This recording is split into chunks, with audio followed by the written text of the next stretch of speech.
Hello friends, कैसे हैं आप सब। मैं आशा करती हूँ कि आप सब बहुत ही अच्छे और खुश होंगे। तो आपका स्वागत है मेरे चैनल पढ़ाई लिखाई में। आइए अब आज हम एक और नए टॉपिक के साथ स्टार्ट करते हैं।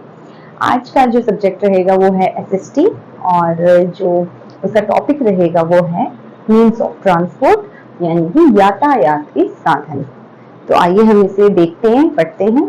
यातायात के साधन तो बहुत ही कैजुअली सभी को पता है कि जो भी हमारे आसपास वाहन चलते हैं उन्हें ही यातायात के साधन कहते हैं। जैसे कि बस, truck, car, scooter, rickshaw, cycle, auto, bikes, सारी चीजें यातायात की साधन होती है। लेकिन इन्हीं यातायात के साधनों में से क्लासिफिकेशन करी गई है 3 मेन कैटेगरीज के अंदर। ठीक है, आइए उसे समझते हैं। सबसे पहले हमारा जो आता है वो है रोड ट्रांसपोर्ट, यानी सड़क परिवहन। सड़क परिवहन, सड़क परिवहन, रोड ट्रांसपोर्ट। तो रोड ट्रांसपोर्ट में अभी मैंने आपको बताया जो रोड पर चलते हैं, जैसे कि बस, ट्रक, स्कूटर, कार और आपकी अब ट्रेन भी चलती ही सड़क पर ही है, लेकिन उसका जो पाथ है वो हम ट्रैक्स बोलते हैं, लेकिन होती तो वो सड़क पर ही है, जमीन पर है। ठीक है, तो वो भी इसी के अंदर इंक्लूडेड होती है। तो कुछ हम नाम लिख लेते हैं इनके। आइए, बस, ट्रक, कार, ट्रेन। ठीक है, अब मैं कुछ ट्रेन के बारे में आपको बताती हूँ। जैसे कि मैंने बताया कि बाकी सारी साधन तो आपने देखे ही हैं बिल्कुल, और ट्रेन से भी बहुत सारे बच्चों ने ट्रेवल करा होगा जरूर की जरूर। ठीक है, बड़ा ही मजा आता है ट्रेन में ट्रेवल करने में।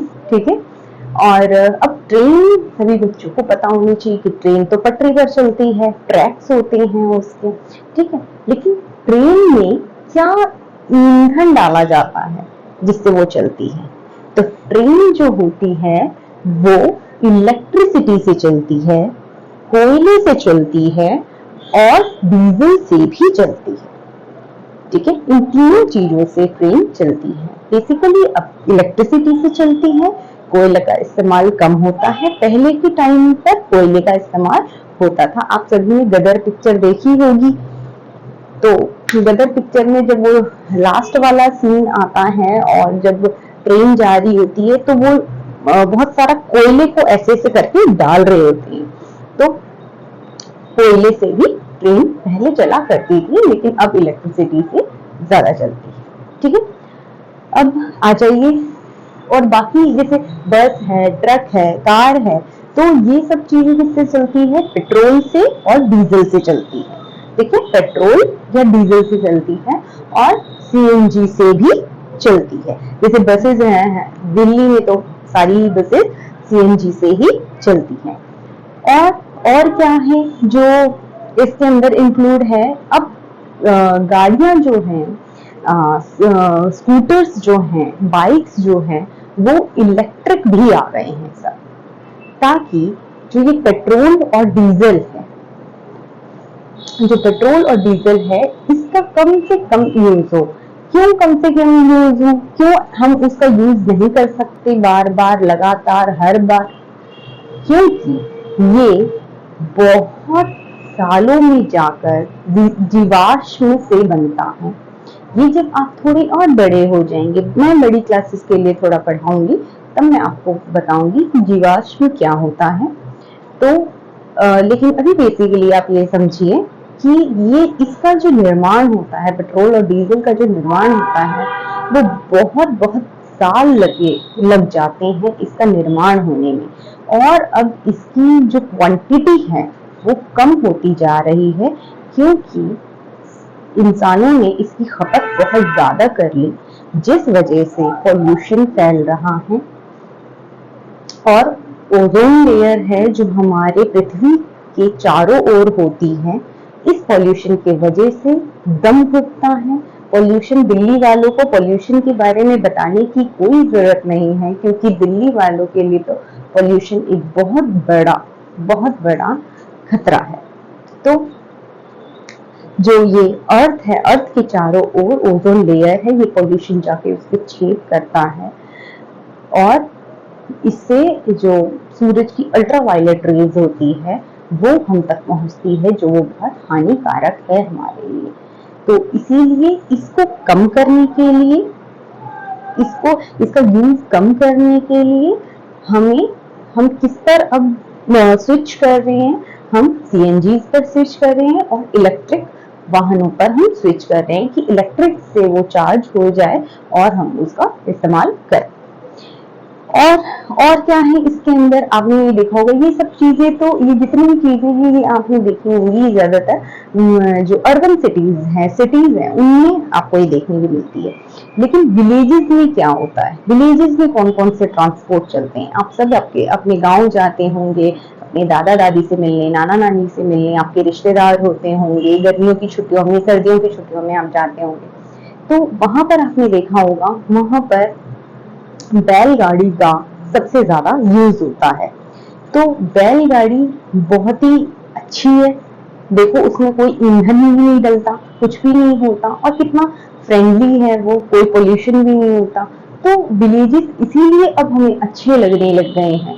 पहले हम सोचते थे वहां की लाइफ बड़ी ही क्रिटिकल है और बहुत ही मतलब हार्डवर्क की लाइफ है वहां पर, क्योंकि वहां पर मशीनों का यूज कम है। लेकिन जो अच्छा, स्वच्छ, साफ पानी, स्वच्छ हवा वहां पर मिलती है, वो हमें सिटीज में नहीं मिल पाती।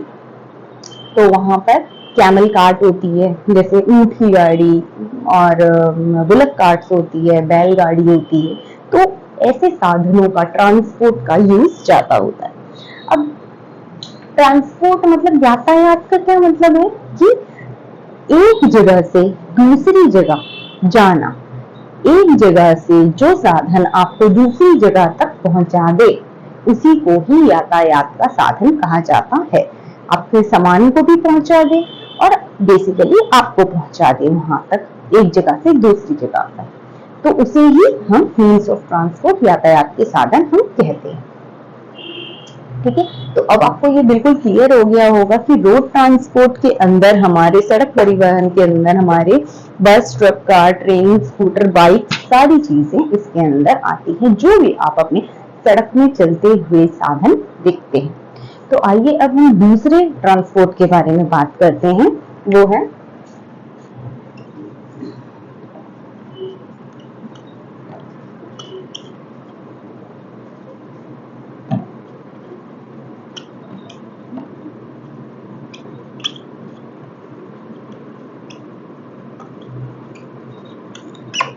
एयर ट्रांसपोर्ट, वायु परिवहन। एयर ट्रांसपोर्ट, वायु परिवहन का क्या मतलब है? सब बच्चों ने देखा होगा, जो हवा के मार्ग से, आकाश के मार्ग से जो जाता हो। एक सेकंड में पानी पी लो।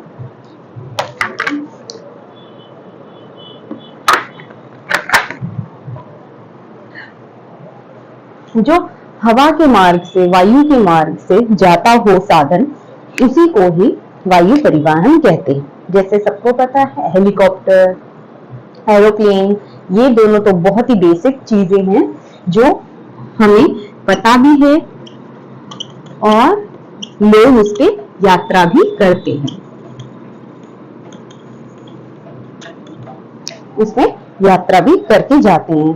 ठीक है, वैष्णो देवी वगैरह में तो हेलीकॉप्टर्स चलते हैं, या अमरनाथ यात्रा वगैरह में भी वहां पर जाते हैं तो हेलीकॉप्टर्स का यूज होता है। और एरोप्लेन में तो हम एक जगह से दूसरी जगह बहुत इजीली जाते हैं, और ये सबसे कहते हैं सबसे कम टाइम लेने वाला ये साधन है एरोप्लेन, जो हमें बहुत ही स्पीडली लेकर जाता है और हमें अपने गंतव्य तक पहुंचा देता है, अपनी डेस्टिनेशन तक पहुंचा देता है। ठीक है, अब हमारा आता है वाटर ट्रांसपोर्ट।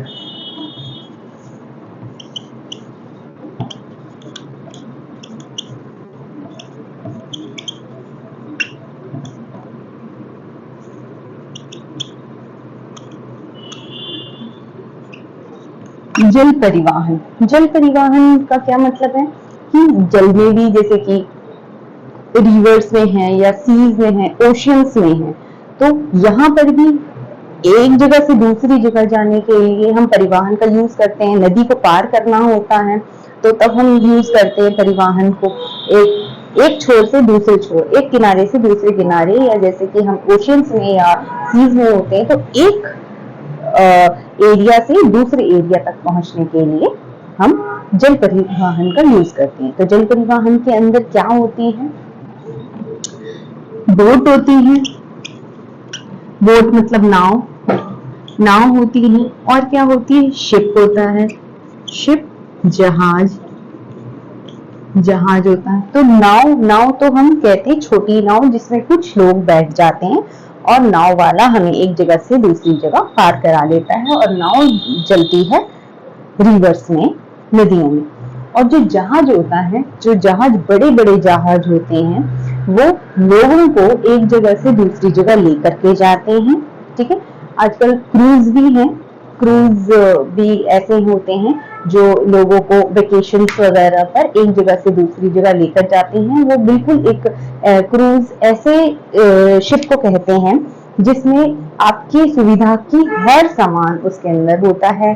अम्यूजमेंट पार्क्स होते हैं, थिएटर्स होते हैं, मॉल्स होते हैं, स्विमिंग पूल्स होते हैं, आपकी हर चीज उसके अंदर होती है। बिल्कुल बसा बसाया एक शहर होता है क्रूज। तो वो भी शिप जैसा होता है जो पानी में चलता है, जो ओशियंस में चलता है, और हमें एंटरटेनमेंट देता है, और लोग वेकेशंस बनाने के लिए, मनाने के लिए उसमें ट्रैवल करते हैं और एंजॉय करते हैं सी के व्यू को। और शिप्स और क्या होते हैं? कार्गोज होते हैं, बड़े बड़े शिप्स होते हैं जो कंटेनर्स लेकर जाते हैं, जैसे कि मालवाहक शिप होते हैं जो एक कंट्री से दूसरी कंट्री में माल जैसे आता जाता है, जैसे कि सामान लोड होकर के एक कंट्री से दूसरी कंट्री को आता और जाता है। निर्यात और आयात वहां पर होता है, मतलब किसी भी माल का एक देश से दूसरे देश को आना और एक देश से दूसरे देश को जाना। तो निर्यात और आयात जो होता है वो शिप्स के थ्रू होता है। ठीक है, ये मैंने आपको बताया। अब इसके अलावा जो है दो चीजें और है जो मैं आपको बताना चाहूंगी। एक है hot air balloon. Hot air balloon, hot air balloon का भी आपने नाम नहीं सुना होगा। हॉट एयर बैलून मतलब कि जैसे पैराचूट टाइप्स जो होता है, बिल्कुल गोल सा बना होता है हॉट एयर बैलून। और उसमें क्या होता है कि लोग, ये सिर्फ एंटरटेनमेंट के लिए, फन के लिए यूज होता है। ये कोई इधर से उधर लेकर नहीं जाता हमें, ये कोई इस तरीके का काम नहीं करता। ये सिर्फ लोग, टूरिस्ट को या जो वहां पर आते हैं, ट्रेवलर्स आते हैं, उनको एक ऊपर ले जाता है और ऊपर से एक व्यू दिखाता है शहर का या नदी का, या जो भी जहां पर भी ऐसा होता है वहां पर वो व्यू दिखाता है कि ऊपर से हाइट पर जाकर हमें वो सारा व्यू कैसे दिखाई देता है। तो ये ट्रांसपोर्ट के लिए यूज नहीं होता है, ये ओनली फॉर फन यूज होता है। ठीक है, और एक है यहाँ पर cable car. Cable car, cable car क्या होती है? केबल कार का नाम सुना भी होगा आपने, कभी कभी नहीं भी, शायद नहीं भी सुना होगा केबल कार का नाम। केबल कार क्या होती है कि जो लोग पहाड़ों पर जाते हैं तो एक पहाड़ से दूसरे पहाड़ तक जाने का जो रास्ता है, एक पहाड़ से दूसरे पहाड़ तक जो जाने का रास्ता है, जो अब ऐसे तो पहाड़ बहुत दूर दूर है, अब उसको ट्रेवल करने में, वहां तक पहुंचने में, या वहां की सीनिक व्यू को देखने के लिए बहुत ही टाइम लग जाता है। लेकिन ये जो केबल कार है वो डायरेक्ट एक पहाड़ से दूसरे पहाड़ तक कनेक्ट होता है केबल के थ्रू। बड़ी बड़ी वायर्स लगी होती है, उसके थ्रू कनेक्ट होता है, और इसमें कुछ लोग बैठ करके एक जगह से दूसरी जगह पर जाते हैं, ट्रेवल करते हैं, फिर वही केबल कार वहां से लेकर वहां पर उनको छोड़ देता है। तो इस तरीके से केबल कार्स भी होती है। अब कुछ आते हैं कि कुछ स्पेशल व्हीकल्स भी होते हैं। ठीक है, स्पेशल व्हीकल्स में क्या क्या होते हैं? स्पेशल व्हीकल्स में होता है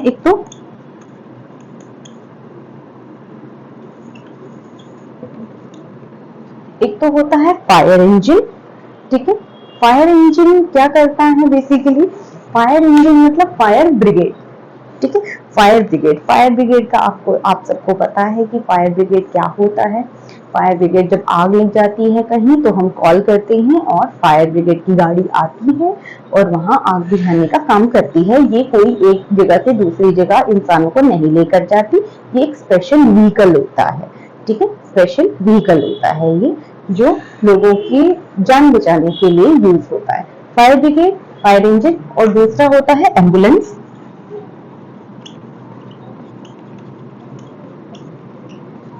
एम्बुलेंस का क्या काम है? एम्बुलेंस का काम भी आप जानते हैं कि जब कोई बहुत ज्यादा बीमार हो जाता है, हर इंसान को एम्बुलेंस की जरूरत नहीं है। जो बहुत ज्यादा बीमार हो जाता है कि वो हॉस्पिटल तक भी नहीं पहुंच सकता बिना किसी एड के, बिना किसी मेडिकल एड के, वो एम्बुलेंस के बिना हॉस्पिटल तक भी नहीं पहुंच सकता। सिर्फ उसी पर्सन को एम्बुलेंस में लिया जाता है जिसकी बहुत क्रिटिकल सिचुएशन हो जाती है। ठीक है, और एम्बुलेंस के अंदर बेसिकली ऑक्सीजन और जो है बीपी की मशीन्स, हार्ट रेट को काउंट करने की मशीन्स, और जो बहुत ही बेसिक और बहुत ही ज्यादा इम्पोर्टेंट मशीन्स होती हैं उसके अंदर, जिससे उसको वहां तक, उसके घर से लेकर के हॉस्पिटल पहुंचने तक, उस रास्ते तक एड मिल सके, उसकी जान बच सके। क्योंकि हॉस्पिटल में तो जाने के बाद बहुत सारे इक्विपमेंट्स होते ही हैं, जो डॉक्टर्स होते हैं जो वहां पर उसकी जान बचाएंगे, लेकिन सड़क में भी चलते चलते उस बंदे को एड मिल सके, उस पर्सन को एड मिल सके, ऐसी सुविधा इस एम्बुलेंस में होती है। ठीक है, तो आप सबको ये समझ में आ गया होगा कि मीन्स ऑफ ट्रांसपोर्ट के अंदर हमने बहुत सारी चीजें देखी पढ़ी। रोड ट्रांसपोर्ट पढ़ा, हमने एयर ट्रांसपोर्ट पढ़ा, वाटर ट्रांसपोर्ट पढ़ा, कुछ ऐसे हैं जो फन के लिए यूज होते हैं, hot air balloon, cable car से हम इधर उधर होते हैं पहाड़ों पर, ओनली पहाड़ों पर। और उसके बाद जो इम्पोर्टेंट और जो बेसिक जो हमारे व्हीकल्स हैं, इंपॉर्टेंट व्हीकल्स हैं, वो है फायर इंजन और एम्बुलेंस। यहाँ पर मैं ये भी आपको बता दूं कि फायर इंजन का क्या नंबर होता है। फायर इंजन का नंबर होता है 101, ये फोन नंबर है इसका। फायर ब्रिगेड का फोन नंबर 101 है और एम्बुलेंस का नंबर है 102। और पुलिस का नंबर तो आपको पता ही होगा, पुलिस नंबर तो आपको पता ही होगा, 100 होता है या 112। ठीक है, पुलिस का नंबर दो है, 100 भी है, 112 भी है दिल्ली में। और एम्बुलेंस 102 पर जब हम कॉल करेंगे तो एम्बुलेंस आएगी। 101 में अगर कहीं आग लग गई हो तो हमें कॉल करके फायर इंजन को बुलाना चाहिए, और पुलिस का नंबर ये दो। तो अगर आप इसके स्क्रीनशॉट लेना चाहें तो इसकी स्क्रीनशॉट ले लीजिए। और आई होप आपको ये वीडियो बहुत पसंद आई होगी, तो आप इसे लाइक जरूर करें, शेयर करें। जिन भी बच्चों को इस पढ़ाई की जरूरत है वहां तक ये पढ़ाई जा सके, मेरा यही मोटिव है, मेरा यही एम है कि कई सारे बच्चे ऐसे हैं जो ट्यूशन की फीस नहीं दे सकते। तो मैं ये चाहती हूँ कि वहां तक मेरी ये पढ़ाई, ये बेसिक बिल्कुल शिक्षा जो है वो पहुंच सके, जिनसे उनकी हेल्प हो सके। तो कृपया कर, अगर आप किसी ऐसे बच्चे को जानते हैं अपने आसपास कि जिसको पढ़ाई की बहुत जरूरत है और जो नहीं पढ़ पा रहा है, नहीं कर पा रहा है उस चीज को, और ऐसा लगता है कि कुछ अगर हमें मदद मिल जाती तो हम बहुत अच्छा कर लेते, तो प्लीज कृपया करके आप उन्हें मेरे चैनल का ये नाम बताइए, उन्हें सब्सक्राइब करवाइए, ताकि उन तक मेरी वीडियो पहुंच सके और वो भी इस चीज का लाभ ले सके। ठीक है, तो इसी आशा के साथ मैं आपसे बाय बाय बोलती हूँ, फिर नेक्स्ट वीडियो में मिलेंगे। ओके।